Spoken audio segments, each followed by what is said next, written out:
আসসালামু আলাইকুম রহমতুল্লাহ বারাকাতুহ।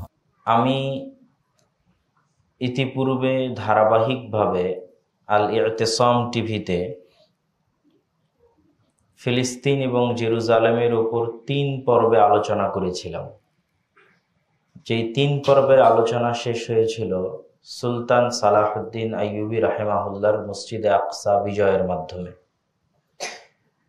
কিন্তু তার পরবর্তী থেকে নিয়ে আজ পর্যন্ত ইসরায়েল প্রতিষ্ঠা কিভাবে হলো সেই ইতিহাস কখনোই বলা হয়নি, মানে আমার মাধ্যমে বা আমার দিক থেকে বলা হয়নি, যেটি একটি খামতি বা অপূর্ণতা ছিল সেই ধারাবাহিক আলোচনায়। এবং পরবর্তীতেও বহু বক্তব্যে যখন আলোচনা করেছি তখন হয়তো ওই পর্যন্তই আলোচনা করেছি, কখনোই তার পরবর্তী অংশটুকু আর আলোচনা করা হয়নি। তো আজকে আমরা কিভাবে ফিলিস্তিনের বুকে ইসরায়েল প্রতিষ্ঠা হলো তার সংক্ষিপ্ত ইতিহাস, সুলতান সালাহুদ্দিন আইয়ুবী রাহিমাহুল্লাহ যে মসজিদে আকসা বিজয় করে গেলেন, সেই মসজিদে আকসা কিভাবে মুসলমানদের হাতছাড়া হলো দীর্ঘ 600-700 বছর পর, সেই ইতিহাস সংক্ষিপ্তভাবে তুলে ধরা, পাশাপাশি বক্তব্যের শেষের দিকে যদি সময় থাকে তাহলে, যেহেতু আমাদের সামনে হজ মৌসুম আসতেছে এবং হাজিগণ যাচ্ছেন, হয়তো এখানেও অনেক হাজি থাকতে পারেন, তো সংক্ষিপ্ত পরিসরে সময় থাকলে আমরা একদম সংক্ষিপ্তভাবে হজের কিছু বিধানাবলী তুলে ধরার চেষ্টা করব ইনশাআল্লাহুল আজিজ। ওমা তৌফিক ইল্লা বিল্লাহিল আলিয়্যিল আযীম। আমি ইতিপূর্বে বহুবার বলেছি আমার বহু আলোচনায় যে মুসলমানদের উপর আজকে যে ভয়ঙ্কর সময় অতিবাহিত হচ্ছে, এর চেয়েও ভয়ঙ্কর সময় পূর্বে অতিবাহিত হয়েছে। সেই ভয়ঙ্কর সময়টিকে আমি নির্ধারণ করেছি এইভাবে, যে সময় মঙ্গোলীয়রা বাগদাদ ধ্বংস করে, যে সময় ক্রুসেডাররা মসজিদে আকসা দখল করে, এই দুই সময় খুব বেশি দিনের ব্যবধানে নয়। এবং যে সময় স্পেনের পতন হয়, মুসলমানদের স্পেনে পতন হয়, তথা তিনটে বড় ঘটনার যদি আপনি সময়কাল গুগলে সার্চ করেও দেখেন যে কত সালে এটা সংঘটিত হয়েছে, মুসলমানদের হাত থেকে স্পেনের পতন কত সালে সংঘটিত হয়েছে, কর্ডোভা এবং গ্রানাডার পতন, মুসলমানদের উপর মঙ্গোলীয়রা যে হামলা চালিয়েছিল, আব্বাসি খেলাফতের পতন, বাগদাদের পতন, সেটা কত সালে, এবং মুসলমানদের উপর ক্রুসেডাররা যে হামলা চালিয়েছিল এবং মসজিদ আকসা মুসলমানেরা হারিয়েছিল, সেটা কত সালে। তাহলে আপনি 100-150 থেকে 200 বছরের ব্যবধানে এই সময়গুলোকে পাবেন। যে সময়কালকে আমি বলেছি স্মরণকালের সবচেয়ে ভয়াবহতম সময়, এবং ওই রকম ভয়ঙ্কর এবং ভয়াবহতম সময় মুসলমানদের উপর এখনো তার সিকি বা চুল পরিমাণও আসেনি, ওই সময় যতটা ভয়াবহ ছিল। সেই তারিখগুলো আপনারা এইভাবে মনে রাখতে পারেন যে 1096 খ্রিস্টাব্দে মসজিদে আকসার পতন হয় ক্রুসেডারদের হাতে, 1258 খ্রিস্টাব্দে বাগদাদের পতন হয় মঙ্গোলীয়দের হাতে, 1248 খ্রিস্টাব্দে কর্ডোভার পতন হয় স্পেনে, তথা মুসলমানরা কর্ডোভা হারিয়ে ফেলে। তাহলে এই তিনটে ঘটনা 1000 খ্রিস্টাব্দ থেকে 1200 এবং 1250 খ্রিস্টাব্দ, 200 থেকে 250 বছরের মধ্যে সংঘটিত হয়। একদিকে মঙ্গোলীয়দের ব্যাপক আক্রমণ, আর একদিকে ক্রুসেডারদের আক্রমণ। এবং ওই সময় যে পরিস্থিতি ছিল, সেই পরিস্থিতির পরে এখন আমি যে ঘটনাগুলো, যে ধারা বিবরণীটা দিব, এটা মুসলমানদের কাছে কেন এখনো যদি কেউ ইতিহাসের ছাত্র হয় তার কাছে এটা অকল্পনীয় মনে হবে। সেটা কি? সেটা হচ্ছে মুসলমানদের ইস্তাম্বুল বিজয়। এইটা অকল্পনীয় মনে হবে যদি আপনি ওই সময়ে বসবাস করেন, যে এর পরেও এইরকম ভয়ঙ্কর এবং ভয়াবহতম সময় পার হওয়ার পর মুসলমানের একটা সময় ইস্তাম্বুল বিজয় করবে, এটা অকল্পনীয়। ইস্তাম্বুল বা আজকের তুরস্ক হচ্ছে 1500 বছরেরও অধিক কাল থেকে রোমান এম্পায়ারের রাজধানী। রাসূলুল্লাহ সাল্লাল্লাহু আলাইহি ওয়াসাল্লামের যুগেও রোমান এম্পায়ারের রাজধানী ছিল তুরস্কের কনস্টান্টিনোপল বা আজকের ইস্তাম্বুল। এবং যেই মুহূর্তে মুসলমানেরা ক্রুসেডের যুদ্ধ লড়তেছে, ওই মুহূর্তেও ক্রুসেডারদের হেডকোয়ার্টার হচ্ছে তুরস্কের রাজধানী কনস্টান্টিনোপল। তাহলে এইরকম একটা ভয়ঙ্কর এবং ভয়াবহতম সময় পার করার পর মুসলমানেরা ইস্তাম্বুল বিজয় করবে, এটা অসম্ভব, এটা অকল্পনীয়। কিন্তু যেই দিন বাগদাদের পতন হয় মঙ্গোলীয়দের হাতে, ওই সময় আল্লাহ সুবহানাহু ওয়া তাআলা মুসলমানদের দীর্ঘকাল ব্যাপী যেটা সীমানা ছিল, যেই সীমানা মুসলমানেরা হাজারো বছরে অতিক্রম করতে পারেনি, আবু আইয়ুব আল আনসারী থেকে নিয়ে শুরু করে রাদিয়াল্লাহু তাআলা আনহু, উমাইয়া শাসনামল থেকে শুরু করে নিয়ে আব্বাসী শাসনামল থেকে শুরু করে নিয়ে ওই সীমানা মুসলমানেরা কখনোই অতিক্রম করতে পারেনি। সেটা হচ্ছে সিরিয়া এবং তুরস্কের বর্ডার। এই বর্ডারই মুসলমানদের শেষ সীমানা। এরপরে আর কখনো মুসলমানেরা অগ্রগামী হতে পারে না হাজার বছরে। ওই সময় আল্লাহ সুবহানাহু ওয়া তাআলা ওই সীমান্তবর্তী অঞ্চলে উসমানীয় খেলাফতের বীজ বপন করেন। যেই সময় কর্ডোবার পতন হচ্ছে, যেই সময় বাগদাদের পতন হচ্ছে, যেই সময় মসজিদে আকসার পতন হচ্ছে, সেই সময় এক সীমান্ত মুসলমানদের এক সীমান্তবর্তী অঞ্চলে উসমানীয় খেলাফতের বীজ বপন করছেন আল্লাহ সুবহানাহু ওয়া তাআলা। তথা একদিকে যেখানে মুসলমানেরা মনে করতেছে হতাশায় নিমজ্জিত, সেই মুহূর্তে আল্লাহ সুবহানাহু ওয়া তাআলা পরবর্তী উত্থানের শুরুটা করতেছেন। যেই উসমানীয় খেলাফতের হাতে, উসমানীয় খেলাফতের তাকওয়া শুরুর দিকের, পরের দিকের নয়, শুরুর দিকের তাকওয়া, পরহেজগারিতা, জিহাদ ফি সাবিলিল্লাহ, আল্লাহ সুবহানাহু ওয়া তাআলার রাস্তায় জিহাদ করার আগ্রহ, তারা মুসলমানদের যে অনেক আগে থেকে বিজিত যে অঞ্চলগুলো ছিল এই দিকে তারা তাকায়নি। তাদের একটাই দৃষ্টি এখন পর্যন্ত অবিজিত অঞ্চল, যা এখন পর্যন্ত মুসলমানেরা ঢুকতেই পারেনি কোনোদিন, সেটা হচ্ছে ইউরোপ, সেটাই হচ্ছে তুরস্ক, সেটাই কনস্টান্টিনোপল, যা ক্রুসেডারদের হেডকোয়ার্টার। তখনও সেইটা টার্গেট নিয়েই তারা তাদের পুরো জীবন কাটিয়ে দিয়েছে এবং আল্লাহ সুবহানাহু ওয়া তাআলা তাদেরকে এই চেষ্টায় সফলতা দান করেছে। এবং উসমানীয় খেলাফত যখন তার স্বর্ণকাল অতিক্রম করছে সুলতান সুলাইমান আল কানুনির সময়ে, তখন উসমানীয় খেলাফতের অধীনে যে রাষ্ট্রগুলো ছিল আজকের বিশ্বের, মুসলমানদের এই অঞ্চলগুলো বাদ দিচ্ছে, আজকের বিশ্বের যে রাষ্ট্রগুলো ছিল সেগুলো ছিল আজকের যে ইউক্রেনে যুদ্ধ হচ্ছে রাশিয়ার সাথে, এই Ukraine, Hungary, Serbia, Bulgaria, Romania, Macedonia, Greece, Armenia, Cyprus, Georgia, Kosovo, বিশাল ইউরোপের একটা বড় অংশ জুড়ে ছিল উসমানীয় খেলাফত। যেটা আগের ওই অংশটুকু যদি আপনি ওই যুগে যদি বসবাস করেন, যখন ক্রুসেডাররা আক্রমণ করতেছে, যখন মঙ্গোলীয়রা বাগদাদ ধ্বংস করে দিচ্ছে, যখন স্পেনে গ্রানাডা এবং কর্ডোবার পতন হচ্ছে, তখন বসে আপনি এটা কল্পনা করতে পারবেন না যে আজকে যে ইউরোপে বসে মুসলমানদের উপর হামলা হচ্ছে, সেই ইউরোপ একদিন মুসলমানেরা দখল করে নেবে, বড় বড় শহর এবং বড় বড় রাষ্ট্র দখল করে নেবে এবং তাদের অধীনে চলে আসবে।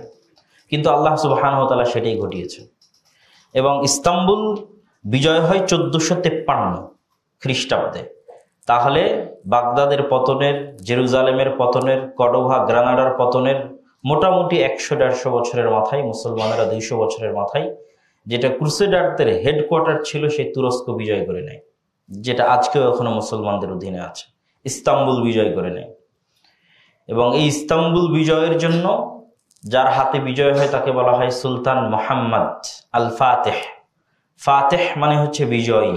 মুহাম্মদ আল ফাতেহ, তার হাতে আল্লাহ সুবহানাহু ওয়া তাআলা বিজয় দান করেন এবং তার দৃঢ় সংকল্প ছিল, তার দৃঢ় সংকল্প এবং সাহসিকতা এবং দূরদর্শী চিন্তা ভাবনা এত বেশি ছিল যে তিনি মাটির উপর দিয়ে পর্যন্ত জাহাজ চালিয়ে দিয়েছেন, পানি জাহাজ মাটির উপর দিয়ে। বসফরাস প্রণালী থেকে 70-এর অধিক জাহাজ উঠিয়ে নিয়ে গোল্ডেন হর্নে নামিয়ে দিয়েছেন। প্রায় 3 থেকে 4 মাইলের মতো রাস্তা মাটির উপর দিয়ে জাহাজ চালিয়েছেন, কাঠ দিয়ে, কাঠের উপর তেল দিয়ে, সেই যুদ্ধে বিজয়ের সময়। এবং এটা একটি অবিস্মরণীয় এবং অকল্পনীয় ঘটনা ছিল মুসলমানদের হাতে ইস্তাম্বুলের বিজয়, যা কখনো মুসলমানেরা ভাবতে পারেনি যে এই পরিবেশের পরেও এরকম বিজয় আসতে পারে। তো কেন আমি এই সংক্ষিপ্ত আলোচনা এখানে তুলে ধরলাম? ওই যে সুলতান সালাহুদ্দিন আইয়ুবীর জেরুজালেম বিজয়ের পরে পুনরায় জেরুজালেম হারিয়ে ফেলা, এটার সাথে উসমানীয় সাম্রাজ্যের ব্যর্থতা জড়িত আছে, উসমানীয় খেলাফতের ব্যর্থতা জড়িত আছে। দীর্ঘকালব্যাপী উসমানীয় খেলাফত এই অঞ্চলটা শাসন করেছে। আরব বিশ্ব থেকে শুরু করে, ইউরোপ থেকে শুরু করে বিশাল অঞ্চল তাদের শাসনাধীন ছিল। আজকে 100 বছর পূর্বে, 70-80 বছর পূর্বে যখন ইসরায়েল প্রতিষ্ঠা হয়, তখন 1 নম্বর কারণ হিসেবে গণ্য হবে এই উসমানীয় খেলাফতের ব্যর্থতা।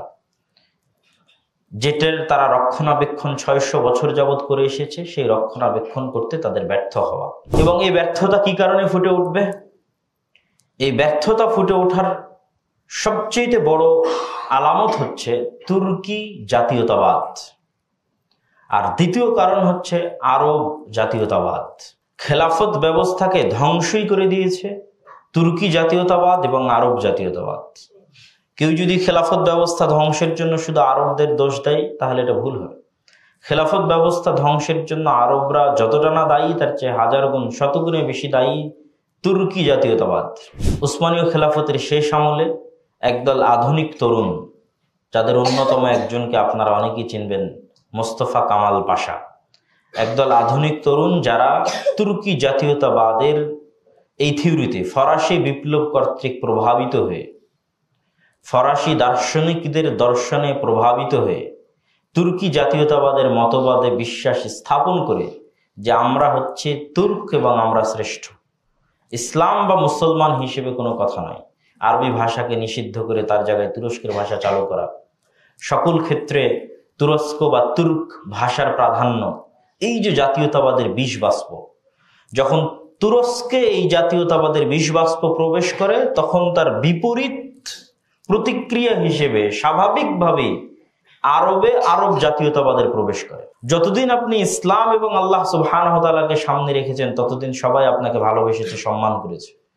যখন আপনি ইসলাম এবং আল্লাহ সুবহানাহু ওয়া তাআলার এই যে সকলকে এক রাখার যে মূলনীতি, এইটাকে সংকীর্ণ করে তুর্ক জাতীয়তাবাদকে প্রমোট করবেন বা তুর্ক জাতীয়তাবাদের অধীনে চলে যাবেন, তখন স্বাভাবিকভাবেই আরবরা আপনার বিদ্বেষী হবে এবং তারা বলবে আমি তোমার চেয়ে শ্রেষ্ঠ, তুমি কে? তখন আরব জাতীয়তাবাদের উত্থান হয়। একদিকে আরব জাতীয়তাবাদের উত্থান, আর একদিকে তুর্ক জাতীয়তাবাদের উত্থান। ঠিক এই সময় সংঘটিত হয় প্রথম বিশ্বযুদ্ধ 1914 সালে। এই প্রথম বিশ্বযুদ্ধে উসমানীয় খেলাফত যে অংশের সাথে যুক্ত হয়, সেই অংশই পরাজিত হয় প্রথম বিশ্বযুদ্ধে। আর ব্রিটেন আরব কান্ট্রিগুলোকে ওয়াদা দেয়, যেমন শরীফে মক্কাকে ওয়াদা দেয়, যেহেতু আগেই তুর্ক জাতীয়তাবাদ এবং আরব জাতীয়তাবাদের বিষ বাষ্প জ্বালিয়ে দেওয়া হয়েছে, সুতরাং কেউ আর কাউকে সহ্য করতে পারে না। তুর্করা আরবদেরকে সহ্য করতে পারে না, আরবরা তুর্কদেরকে সহ্য করতে পারে না। আরবরা মনে করে যে আমরা তাদের অধীনস্থ, আর তুর্করা মনে করে আমরা ওদের কৃষ্টি কালচার নিয়ে আছি, আরবদের কৃষ্টি কালচার নিয়ে আছে, আরবদের ভাষা নিয়ে আছে, আমাদের ভাষা কেন আরবি হবে, আমাদের রাষ্ট্র কেন আরবিতে চলবে, তুর্ক ভাষায় চলবে। তো আগে থেকেই যে বিষ বাষ্প জ্বালিয়ে দেওয়া ছিল, এই বিষ বাষ্পে ব্রিটেন ওয়াদা করে যে তোমরা যদি এই প্রথম বিশ্বযুদ্ধে আমাদের সঙ্গী হও, তাহলে তুর্কদের হাত থেকে মুক্ত করে তোমাদেরকে আরব দিয়ে দেব, পরিপূর্ণ আরব তোমাদেরকে দিয়ে দেওয়া হবে। এই জায়গায় ব্রিটেন বিশ্বাসঘাতকতা করে আরব দেশগুলোর সাথে। যখন প্রথম বিশ্বযুদ্ধে উসমানীয় খেলাফতের পতন হয়, তখন ব্রিটেনের ওয়াদা অনুযায়ী পুরো আরব অঞ্চল মুসলমানদের দিয়ে দেওয়ার কথা, কিন্তু ব্রিটেন তার সঙ্গী সাথীদের সাথে গোটা আরব অঞ্চল ভাগ করে নেয়। সিরিয়া, জর্ডান, লেবানন ভাগ করে নেয়, ফিলিস্তিনও সেই ভাগে পড়ে। পরবর্তীতে ধীরে ধীরে অন্যান্য দেশগুলো স্বাধীনতা লাভ করেছে, যেমন আমরা ব্রিটেনের কাছ থেকে স্বাধীনতা লাভ করেছি ওই একই সমসাময়িক সময়। প্রথম বিশ্বযুদ্ধ থেকে দ্বিতীয় বিশ্বযুদ্ধের এই সময়টাই হচ্ছে ইসরায়েল প্রতিষ্ঠার মূল সময়। তো আমরা যেমন ব্রিটেনের কাছ থেকে স্বাধীনতা লাভ করেছি, এরকম আরো বহু আরব দেশ, সিরিয়া, মিশর, তারাও স্বাধীনতা লাভ করেছে ব্রিটেন অথবা ব্রিটেনের অন্যান্য সহযোগী ঔপনিবেশিক দেশের কাছ থেকে। কিন্তু ফিলিস্তিনের ভাগ্যে কি হয়েছে? যখন আরব মুসলমানেরা বুঝতে পারে যে ব্রিটেন তাদের সাথে বিশ্বাসঘাতকতা করেছে, তখন দ্বিতীয় বিশ্বযুদ্ধের সময়ে আরব মুসলমানেরা সেভাবে ব্রিটেনের সাথ দেয়নি। দ্বিতীয় বিশ্বযুদ্ধ 1938 সালে শুরু হয়। তখন আরব মুসলমানেরা ব্রিটেনের সেভাবে সঙ্গী বা সাথী হওয়ার চেষ্টা করেনি, কিন্তু তার বিপরীতে ইহুদিরা ব্যাপকভাবে ব্রিটেন এবং আমেরিকার সহযোগিতা করেছে, যুদ্ধে অংশগ্রহণ করেছে। ইহুদিদের সম্পূর্ণ আলাদা প্লাটুন ছিল দ্বিতীয় বিশ্বযুদ্ধে ব্রিটেনের পক্ষে লড়াই করার জন্য। এবং দ্বিতীয় বিশ্বযুদ্ধের সবচেয়ে যে ভয়ঙ্কর ঘটনার কারণে ইসরায়েলের তৈরি হয়, সেটি হচ্ছে হিটলারের ইহুদিদের প্রতি অত্যাচার। হিটলার কয়েক লক্ষ ইহুদিকে হত্যা করে জার্মানে, এবং জার্মান থেকে স্রোতের মতো ইহুদিরা শরণার্থী হিসেবে বিভিন্ন দেশে পাড়ি জমায়। তখন আমেরিকা এবং ব্রিটেনের মাথা ব্যথা হয়ে দাঁড়ায় যে এই ইহুদিদেরকে তারা কোথায় জায়গা দিবে। তারা এই বিষ বাষ্প তাদের গায়ে, তাদের শরীরে উঠাতে চায়নি। কেননা পৃথিবীর ইতিহাসে কখনোই, এই শতাব্দীর আগে পৃথিবীর ইতিহাসে কখনোই ইহুদি খ্রিস্টানে ঐক্য হয়নি, বরং ইহুদি মুসলমানে ঐক্য হয়েছে। কিভাবে? আপনি যদি উসমানীয় খেলাফতের ইতিহাস ঘাটেন তো দেখবেন গোটা ইউরোপে ইহুদিরা অত্যাচারিত হয়ে উসমানীয় খেলাফতে আশ্রয় নিয়েছে। আপনি যদি স্পেনের ইতিহাস ঘাটেন তাহলে দেখবেন ফ্রান্স, জার্মান ইত্যাদি জায়গায় অত্যাচারিত হয়ে স্পেনের খেলাফতে ইহুদিরা আশ্রয় নিয়েছে। তথা সবসময় ইহুদিদের উপর অত্যাচার করেছে খ্রিস্টানেরা।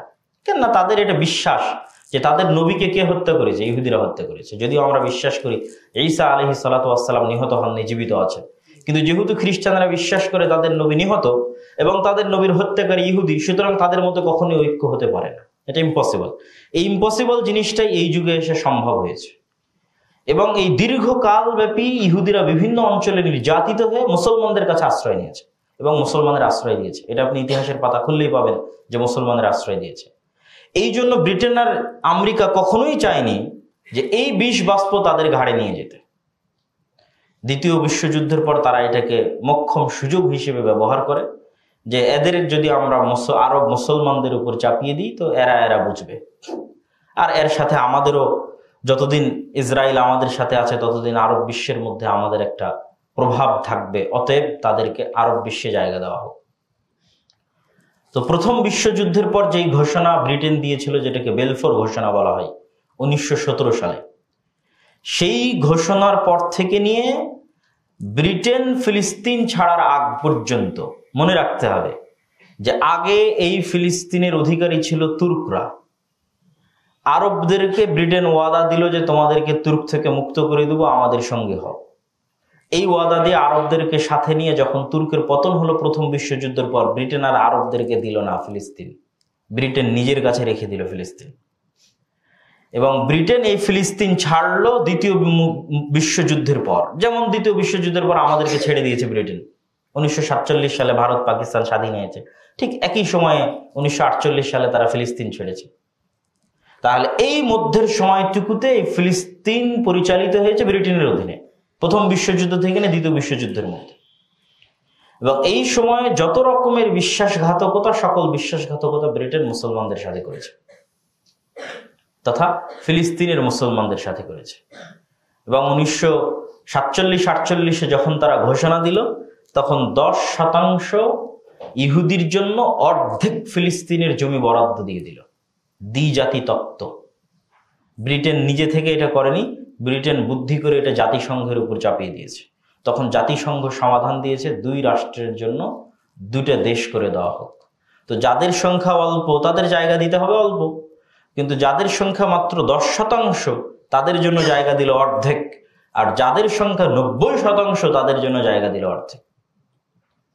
হয়তো তখন আরবের মুসলমানেরা এই সিদ্ধান্ত মেনে নিতে পারত, তখন এই সিদ্ধান্ত মেনে নিলে কি হতো আল্লাহ ভালো জানে। যেমন আমরা ব্রিটেনের সিদ্ধান্ত 1947 সালে মেনে নিয়েছি, পাকিস্তানের মতো বাংলাদেশ, বাংলাদেশের মতো ভারত, ভারতের মতো আছে। তো 1947-48 জাতিসংঘ যেই সিদ্ধান্ত দিল, এই সিদ্ধান্ত আরব মুসলমানেরা মানেনি, কিন্তু না মেনে আজ পর্যন্ত তারা ভালো কিছু করতেও পারেনি, বরং যত দিন গেছে তত পিছনে যেতে থেকেছে, যত দিন গেছে তত পিছনে যেতে থেকেছে। তাহলে ওই সময় আরব মুসলমানেরা এই সিদ্ধান্ত না মেনে হুট করে যুদ্ধ শুরু করে ইসরায়েলের বিরুদ্ধে, যেটাকে বলা হয় আরব ইসরায়েল প্রথম যুদ্ধ। যখন জাতিসংঘ এই সিদ্ধান্ত দেয় তখন এই সিদ্ধান্তের বিরুদ্ধে গিয়ে যুদ্ধ শুরু হয়। এই সিদ্ধান্ত মানা হয়নি, না মেনে যুদ্ধ শুরু হয়। আর এই যুদ্ধই ইসরায়েলকে প্রতিষ্ঠা হওয়ার মোক্ষম সুযোগ দেয়। কেন? আমি আবারও স্মরণ করিয়ে দিই, প্রথম বিশ্বযুদ্ধ থেকে নিয়ে দ্বিতীয় বিশ্বযুদ্ধ 1917 থেকে নিয়ে এই 47-48 পর্যন্ত এই অংশটা শাসন করেছে ব্রিটেন। সুতরাং তখন ইহুদির কাছেও কোনো অস্ত্র নাই, মুসলমানের কাছেও কোনো অস্ত্র নেই, কারো কাছেই কোনো অস্ত্র নেই। নিরস্ত্রবিহীন অবস্থায়, যেহেতু তারা সাধারণ জনগণ, পাবলিক, ইহুদিরাও আগে থেকে বসবাস করতো, খ্রিস্টানরাও আগে থেকে বসবাস করতো, হিটলারের অত্যাচারে আরো বহু ইহুদি এখানে এসে জমা হয়েছে, তাদের সংখ্যা একটু বেশি হয়েছে এই মাত্র। পাশাপাশি তারা অর্থকে ব্যবহার করেছে, যেই যতটুকু সংখ্যা বেশি হয়েছে অতটুকু সংখ্যা প্রচুর পরিমাণ অর্থায়নের ভিত্তিতে জমি কিনেছে মুসলমানদের কাছে। এটা আর একটা কারণ ইসরায়েল প্রতিষ্ঠা হওয়ার, প্রচুর পরিমাণে জমি ক্রয় অল্প সময়ের মধ্যে ওই সময়। তো তো এখানে যেটা বলতে চাচ্ছি সেটা হচ্ছে কি, নিরস্ত্র ছিল সবাই, কিন্তু যখন আরব এবং ইসরায়েল যুদ্ধ শুরু হলো তখন ইসরায়েল অস্ত্র পাওয়ার একটা বাহানা তার জন্য তৈরি হয়ে গেল। এবং আগের থেকেই যে সন্ত্রাসী জঙ্গি গোষ্ঠীগুলো ইসরায়েলের মধ্যে ছিল, যারা হয়তো কখনো প্রকাশ্যে আসেনি কিন্তু গোপনে অস্ত্রের ট্রেনিং নিত, গোপনে জঙ্গিবাদ এবং সন্ত্রাসের ট্রেনিং নিত ব্রিটেনের অধীনেই, সেই গোষ্ঠীগুলো প্রকাশ্যে আসার সুযোগ পেল, প্রকাশ্যে এসে তারা অস্ত্র ধারণ করার সুযোগ পেল এবং আমেরিকার নিকট থেকে বাঁচার জন্য সহায়তা চাওয়ার সুযোগ পেল। এবং এই সহায়তা নিতে নিতে আজকে ইসরায়েলের যে অবস্থা সে অবস্থা তো আমরা দেখছি, কিন্তু যখন শুরু হয় তখন নিরস্ত্র অবস্থায় শুরু হয়েছে। আরব ইসরায়েল যুদ্ধে মুসলমানরা যদি জয়লাভ করতো তাহলে হয়তো ইসরায়েল পৃথিবীর বুক থেকে মিটেই যেত সেই দিন, কিন্তু মুসলমানরা জয়লাভ করতে পারেনি কেন? এটা একক নেতৃত্বের অধীনে কোনো যুদ্ধ ছিল না, পাঁচটা দেশ এই যুদ্ধের মধ্যে অন্তর্ভুক্ত ছিল, কেউ কাউকে বিশ্বাস করতো না, পরস্পরের বিশ্বাসের মধ্যে দুর্বলতা ছিল। আর কারো মাথায় এটা ছিল না যে আমাকে ফিলিস্তিন আজাদ করে দিতে হবে, যে যার মতো পেরেছে সে তার মতো নিজের জায়গা বাড়াতে থেকেছে। মিশর গাজা দখল করে নিয়েছে, সিরিয়া গোলান মালভূমি দখল করে নিয়েছে, লেবানন তার দিক থেকে জায়গা দখল করে নিয়েছে। মানে তারা তাদের মতো করে জায়গা দখল নিয়ে পরস্পরের মধ্যে দ্বন্দ্ব, মতভেদ, হিংসা, বিদ্বেষ এবং বৈরিতা তৈরি হয়। কে কার চেয়ে বেশি দখল করে নিল, কে কার চেয়ে কম দখল করে নিল। ফলত এই আরব ইসরায়েল প্রথম যে যুদ্ধ, এই যুদ্ধ দ্বিতীয় তৃতীয় কোনো যুদ্ধেই, পরপর 3টা আরব ইসরায়েল যুদ্ধ হয়, কোনো যুদ্ধেই মুসলমানেরা বা আরবরা বিজয় লাভ করতে পারেনি।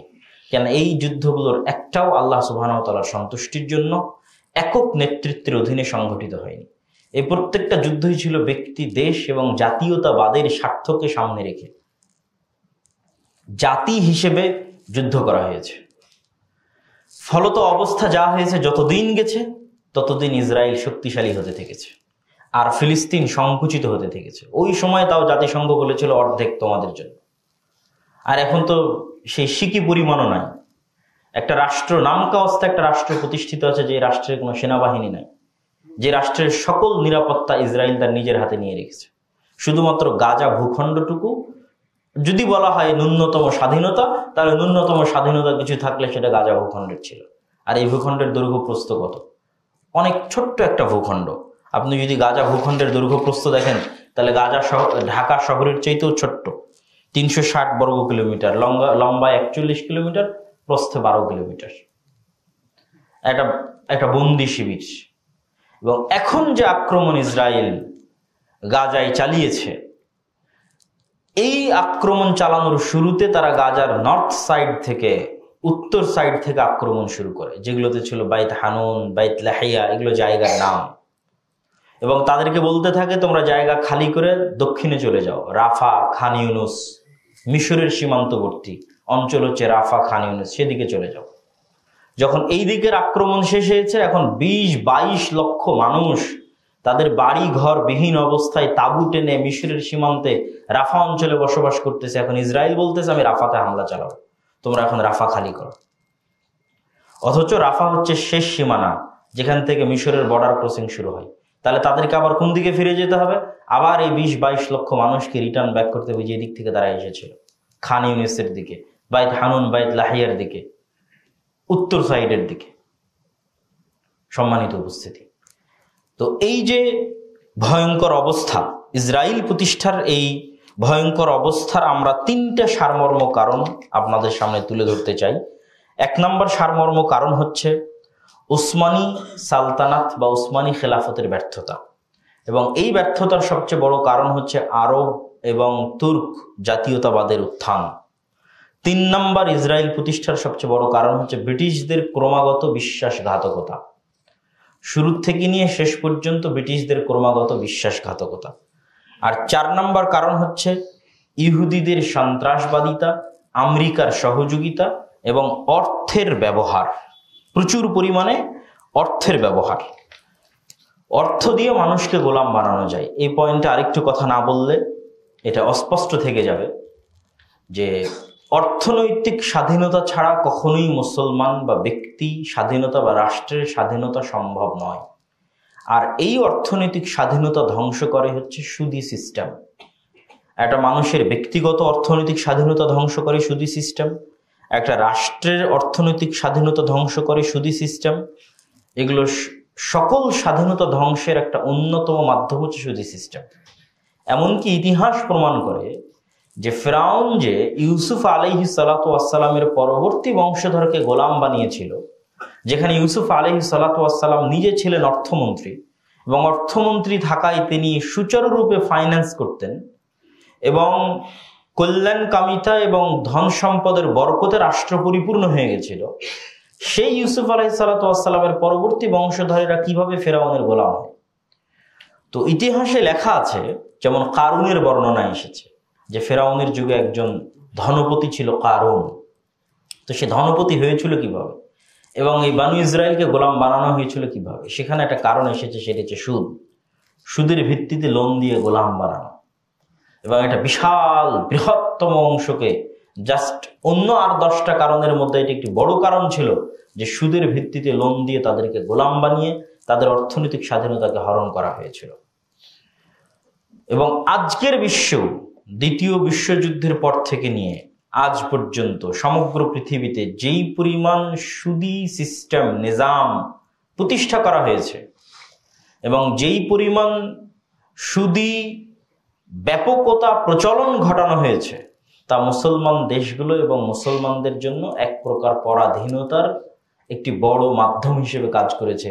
যেমন ইসরায়েল প্রতিষ্ঠার ক্ষেত্রে করেছে, যেমন ফিলিস্তিন ধ্বংসের ক্ষেত্রে করেছে, তেমন আজও অব্যাহতভাবে এই কারণটি আমাদের জন্য অর্থনৈতিক গোলামি এবং অর্থনৈতিক দাসত্বের কারণ হিসেবে আমাদের কাছে থেকে যাচ্ছে এবং অব্যাহতভাবে আছে। সম্মানিত উপস্থিতি, তাহলে এই সংক্ষিপ্ত আলোচনা থেকে আমরা কি শিখতে পারি? এই সংক্ষিপ্ত আলোচনা থেকে এতটুকু শিক্ষা যে আবারও শুরুর কথায় ফিরে যাই, যে যেই মুহূর্তে বাগদাদের পতন হচ্ছে, জেরুজালেমের পতন হচ্ছে, কর্ডোবার পতন হচ্ছে, তখন কেউ ভাবেনি যে মুসলমানের একদিন ইস্তাম্বুল বিজয় করতে পারবে, কিন্তু তখন আল্লাহ সুবহানাহু তাআলা সেই ব্যবস্থা তৈরি করে রেখেছিলেন। তো আজকে তার ওই মতো খারাপ পরিবেশ তৈরি হয়নি, কিন্তু তারপরও খারাপ পরিবেশ। তার মানে এখানে হতাশার কিছু নাই। আল্লাহ সুবহানাহু তাআলা অবশ্যই হয়তো একদল মানুষ যাদের অন্তর কলুষিত হয়ে গেছে, হিংসা বিদ্বেষে পরিপূর্ণ হয়ে গেছে, সত্য মিথ্যার সংমিশ্রণ ঘটেছে, যেমন আমার ছোট ভাই আব্দুর রহিম যে ত্রাণ কার্যক্রম পরিচালনা করছে ফিলিস্তিনিদের মাঝে রাফা সীমান্তে, তারও একই বক্তব্য যে আব্দুল্লাহ ভাই, তুমি যে তোমার বক্তব্যে বলো যে আজকের মুসলমানেরা ধোঁকায় মিথ্যাবাদিতাই বনী ইসরাইল হয়ে গেছে, তা আমি ত্রাণ কাজ পরিচালনা করতে এসে দেখছি যে এক মুসলমান আর এক মুসলমানের রক্ত বিক্রি করতে দ্বিধা করে না, রক্ত সম্মান ইজ্জত বিক্রি করতে দ্বিধা করে না। তো যাদের অন্তর এরকম কলুষিত হয়ে গেছে তাদের দিয়ে তো আর আল্লাহ সুবহানাহু ওয়া তাআলা বিজয় দিবেন না। বিজয় দেওয়ার জন্য সততা, ন্যায়পরায়ণতা, সাহসিকতা জরুরি। যার মধ্যে সততা নাই, ন্যায়পরায়ণতা নাই, তার হাতে আল্লাহ সুবহানাহু ওয়া তাআলা বিজয় দিবেন না। কিন্তু এরকম সৎ এবং ন্যায়পরায়ণ জাতি আল্লাহ অবশ্যই কোথাও তৈরি করছেন এবং অবশ্যই তৈরি হচ্ছে এবং হবে, যাদের হাত দিয়ে পুনরায় আল্লাহ সুবহানাহু ওয়া তাআলা মুসলমানদের এই বিপদ এবং এই জুলুম, এই অত্যাচার থেকে তাদেরকে রক্ষা করবেন, এতে সন্দেহের বিন্দুমাত্র অবকাশ নেই। আর আমাদের ভুলগুলো থেকে শিক্ষা কি? এই ভুলগুলো থেকে শিক্ষা নেওয়ার অন্যতম একটা শিক্ষার বিষয় হচ্ছে জাতীয়তাবাদ, যা খেলাফতকে ধ্বংস করেছে, যা আজও অব্যাহতভাবে মুসলমানদেরকে ধ্বংস করতে পারে এবং করে যাচ্ছে। আমি বাংলাদেশি, অমুক পাকিস্তানি, অমুক ইন্ডিয়ান, অমুক হচ্ছে কাতারি, অমুক সৌদি, এই যে জাতীয়তাবাদের নেশা, এটাকে আল্লামা ইকবাল বলেছেন এটা হচ্ছে নতুন প্রভু বা নতুন শিরকের মূর্তি। তিনি বলেছেন আগের যুগে মূর্তি তৈরি হতো, মানুষ হাত দিয়ে মূর্তি তৈরি করে তার পূজা করত। এখন এমন একটা মূর্তি তৈরি হয়েছে যে মূর্তিকে দেখা যায় না, সেই মূর্তির নাম জাতীয়তাবাদ, আর এই মূর্তির পূজা করতেছে মুসলমানেরা। এটা একটা শিক্ষা, জাতীয়তাবাদ থেকে বের হয়ে আসতে হবে। মুসলমানদের ভ্রাতৃত্বের মাপকাঠি একমাত্র তাদের ঈমান, কালিমাতু লা ইলাহা ইল্লাল্লাহ, এই বিশ্বাস স্থাপন করতে হবে। দ্বিতীয়ত এখান থেকে আরেকটা জিনিস যেটা শিক্ষা নিতে হবে, সেটা হচ্ছে তারা হচ্ছে আউলিয়া ও বা'দহুম আউলিয়া ও বা'জ। ইহুদি খ্রিস্টানরা হচ্ছে পরস্পরের মিত্র। তারা কখনোই আপনার প্রতি সন্তুষ্ট হবে না যতক্ষণ না আপনি আপনার দ্বীনকে তাদের জন্য বিসর্জন না দিচ্ছেন। অতএব ব্রিটেনের কথাকে বিশ্বাস করে আরবের মুসলমানেরা যে ভুল করেছে, কখনোই এই ধরনের যারা বিধর্মী আছে, যারা কন্টিনিউয়াসলি চেষ্টা করছে ইসলাম এবং মুসলমানকে দুনিয়ার বুক থেকে মিটিয়ে ফেলার জন্য, তাদের কথাকে বিশ্বাস করে তাদের প্ররোচনায়, তাদের ফাঁদে পা না দেওয়া, এটা একটা চরম শিক্ষণীয় বিষয়। তৃতীয় শিক্ষণীয় বিষয় হচ্ছে আল্লাহ সুবহানাহু ওয়া তাআলা উসমানীয় খেলাফতের হাতে যে ইস্তাম্বুল বিজয় করেছিলেন, বাগদাদের পতনের পর, কর্ডোবার পতনের পর, জেরুজালেমের পতনের পর, তার সবচেয়ে বড় মূল কারণ ছিল তাদের একনিষ্ঠতা, তাদের সততা, তাদের ন্যায়পরায়ণতা। তাদের অন্তরগুলো কলুষতা মুক্ত ছিল, হিংসা বিদ্বেষ এবং নিজের ভাইয়ের রক্তে তার হাত রঞ্জিত ছিল না। আর আমাদের অবস্থা কি? আমাদের হাত এবং আমাদের জিহ্বা প্রতিনিয়ত আমাদের ভাইদের রক্তে রঞ্জিত হচ্ছে। আমার ভাই আমার জিহ্বা থেকে নিরাপদ নয়, তাহলে আমি কখনোই একজন সৎ ন্যায়পরায়ণ মুসলমান নই। অতএব সবার আগে আমার জিহ্বাকে কন্ট্রোল করতে হবে, আমার হাতকে কন্ট্রোল করতে হবে, যেন আমি ন্যায়পরায়ণ থাকতে পারি। তাহলে আল্লাহ সুবহানাহু ওয়া তাআলা বিজয় দিবেন এবং নেতৃত্ব দান করবেন। কখনোই সংকীর্ণ অন্তর দিয়ে নেতৃত্ব অর্জন করা যায় না। আল্লাহ সুবহানাহু ওয়া তাআলা আমাদেরকে মুসলমানদের ইতিহাস থেকে শিক্ষা অর্জন করার এবং মুসলমানদের ইতিহাস থেকে শিক্ষা অর্জন করে আমাদের পরবর্তী প্রজন্মকে ইতিহাসের জ্ঞান দিয়ে যাওয়া। আল্লাহ সুবহানাহু ওয়া তাআলা নিজে ইতিহাস বর্ণনা করেছেন কোরআনে, নবীদের ইতিহাস বর্ণনা করেছেন, বনী ইসরাইলের ইতিহাস বর্ণনা করেছেন। তাহলে ইতিহাস শিক্ষার জিনিস বলেই আল্লাহ বর্ণনা করেছেন। অতএব ইতিহাস আমাদের জানতে হবে, শিখতে হবে এবং আমাদের পরবর্তী প্রজন্মকে জানাতে হবে এবং শিখাতে হবে, এবং তাদের অন্তরে এই বাসনা দিতে হবে যে মসজিদে আকসা তাদের, ফিলিস্তিন তাদের, এবং এটা উদ্ধার করার দায়িত্ব তাদের। কবে কিভাবে আল্লাহ সুবহানাহু ওয়া তাআলা কার মাধ্যমে করবেন আল্লাহ সুবহানাহু ওয়া তাআলা ভালো জানেন, কিন্তু আমাদের দায়িত্ব হচ্ছে এই শিক্ষাটা ছড়িয়ে দেওয়া। তারই অংশ হিসেবে আজকে আমরা আপনাদের সামনে তুলে ধরলাম কিভাবে পৃথিবীর বুকে পুনরায় মুসলমানেরা মসজিদে আকসা হারালো। যদিও এখনো পরিপূর্ণরূপে হারায়নি, পুরো মসজিদে আকসার কম্পাউন্ডে যাবতীয় শান্তি নিরাপত্তা রক্ষার দায়িত্ব ইসরায়েলি সেনাবাহিনীর, কিন্তু মুসলমানরা তাদের মসজিদে সালাত আদায় এখনো করতে পারছে। এখনো মসজিদে আকসাকে ধ্বংস করে দেওয়া হয়নি। মসজিদে আকসার যেটা পশ্চিম দেওয়াল আছে, ওয়েস্ট ওয়াল আছে, সেই পশ্চিম দেওয়ালে গিয়ে ইহুদিরা কান্নাকাটি করে, দোয়া করে, এবং তাদের কন্টিনিউয়াস চেষ্টা এবং স্বপ্ন হচ্ছে এটাকে ধ্বংস করে দিয়ে এখানে থার্ড টেম্পল সুলাইমান আলাইহিস সালাতু ওয়াস সালাম যে এটাই সেই মসজিদ আকসা সুলাইমান আলাইহিস সালাম বানিয়েছিলেন, কিন্তু তারা সেটাকে ভিন্নভাবে একটা রূপ দেওয়ার চেষ্টা, যে সুলাইমান আলাইহিস সালাতু ওয়াস সালাম হয়তো জাদুর মাধ্যমে পৃথিবী শাসন করতেন, নাউজুবিল্লাহ। ওমা কাফারা সুলাইমান ওয়ালাকিন্না শায়াতিনা কাফারু। আল্লাহ বলেছেন সুলাইমান কুফরি করেনি, সুলাইমান জাদুর মাধ্যমে পৃথিবী শাসন করতো না, সুলাইমান আল্লাহর দেওয়া মুজিজার মাধ্যমে পৃথিবী শাসন করতো, আল্লাহর দেওয়া ক্ষমতার মধ্যে পৃথিবী শাসন করতো।